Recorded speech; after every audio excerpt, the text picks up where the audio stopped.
কবরের জীবনটা আসল জীবন। বিশ্বনবী দোয়া করতেন, আল্লাহুম্মা ইন্না নাউযু বিকা মিন আযাবিল কবর। আল্লাহ, আমি আপনার কাছে কবরের আযাব থেকে পানাহ চাই, কবরের আযাব থেকে বাঁচতে চাই। এই কবরের মধ্যে অনেক ফিতনা হবে, অনেক সুয়াল হবে। কবরে প্রশ্ন আছে না নাই? কথা বলেন। প্রথম প্রশ্ন জিজ্ঞেস করা হবে, মার রব্বুক, তোমার রব কে? বলেন, আমাদের রব কে?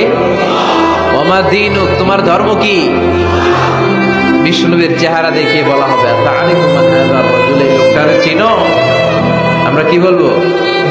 আমরা চিনি, উনি আমাদের প্রিয় রাসূল মুহাম্মদুর রাসূলুল্লাহ সাল্লাল্লাহু আলাইহি ওয়াসাল্লাম।